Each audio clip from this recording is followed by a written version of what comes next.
Les experts et les Ibères ne se quittent plus et ils sont prêts à en découdre pour la troisième fois depuis 2010 sur la scène internationale. Car affronter l'Espagne en ouverture, c'est la garantie d'être tout de suite dans le vif du sujet. D'autant plus que les 3 dernières éditions de ce sommet du handball se sont soldées par 3 matchs nuls. Et si Nikola Karabatic inscrit le premier but des Bleus dans cet Euro serbe, les Français manquent de précision et de vivacité en début de rencontre. L'Espagne se régale en contre-attaque et mène 6-3 dès la 7e minute. Mais la France commence à retrouver une circulation de balles et une efficacité digne de son statut. Lucas Ballot, c'est ouvert. Allez. Ouais, bien joué. Attention, retombé en zone. Ouais. Il a attendu le dernier moment. Guillaume Gilles est satisfait. Ça revient à un petit but. Thierry Omeyer fait des miracles, mais les Bleus pêchent parfois par maladresse en défense. Seul Michael Guigou reste lucide. Michael Guigou, allez, ça serait bien de le mettre celui-là, c'est important. Guigou face à Brados. C'est passé à la mi-temps. 15-13 pour l'Espagne. On attend le réveil des champions du monde en titre en seconde période, mais les experts butent la plupart du temps sur un Brados monstrueux dans sa cage. Claude Onesta est affligé, mais voit Jérôme Fernandez prendre ses responsabilités. Fernandez, allez, aux 9 mètres, voilà. Donné au capitaine, on retrouvera le droit chemin. Le capitaine des Bleus, auteur de 7 buts, est bien relayé par l'acrobate Lucas Ballot. Oui, Lucas Ballot. Oh, et ça rentre, ouais. Énorme. Oh, j'ai cru qu'ils allaient nous le casser en deux. Après avoir régulièrement compté 5 buts de retard, les experts reviennent à un petit but à moins de 2 minutes du terme de la rencontre. Peine perdue, l'Espagne l'emporte 29-26.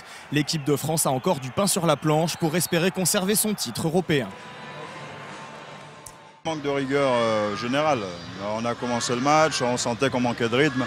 On a joué sur un rythme, sur un faux rythme en fait, et puis ça s'est répercuté sur la défense. On n'y était pas, que ce soit sur le plan offensif ou défensif. Alors il y a peut-être une analyse psychologique, alors vous n'êtes pas psychologue mon bon Didier, mais enfin vous êtes intelligent donc ça va certainement nous aider. Ça veut dire quoi? Ça veut dire qu'il y a un petit peu de suffisance parce qu'on est champion de tout, ou ça veut dire qu'on a un peu trop de pression parce qu'on se dit qu'un jour ça va s'arrêter? Vous analysez ça comment finalement? C'est un peu de tout ce que tu viens de dire là. C'est un ensemble de beaucoup de choses qui fait qu'on a joué sur ce rythme-là.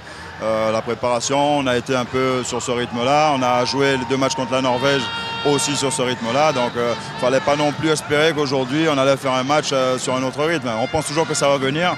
Résultat, ça ne vient pas. On attend pendant 1 heure que ça vienne. Et puis voilà, résultat, ça fait -1 à l'arrivée ou -2, je sais pas. C'est le premier match de la compétition et que c'est toujours difficile de bien rentrer dans le match, surtout contre une équipe de cette qualité.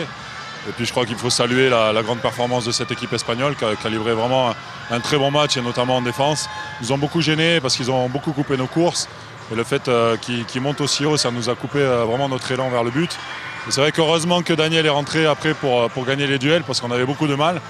Mais bon, dans l'ensemble, je dirais qu'on n'a pas fait un mauvais match. On a surtout manqué de qualité dans la sortie de balle. Et finalement, toutes ces balles perdues nous ont coûté très cher parce qu'à la fin, on perd 26-29, mais on leur donne au moins une dizaine de ballons de contre, donc ça pèse lourd à la fin du match.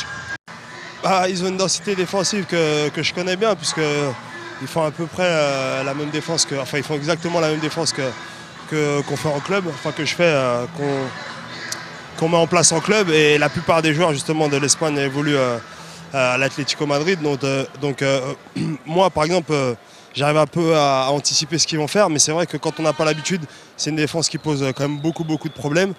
Et on n'a pas su trouver les solutions aujourd'hui. Mais bon, c'est pas grave, hein. Ils ont quand même très bien joué. Je pense qu'ils sont pour moi les favoris numéro 1 de cette compétition. Donc il va falloir continuer tout au long de la compétition à bosser. Et maintenant, on ne peut plus perdre de points.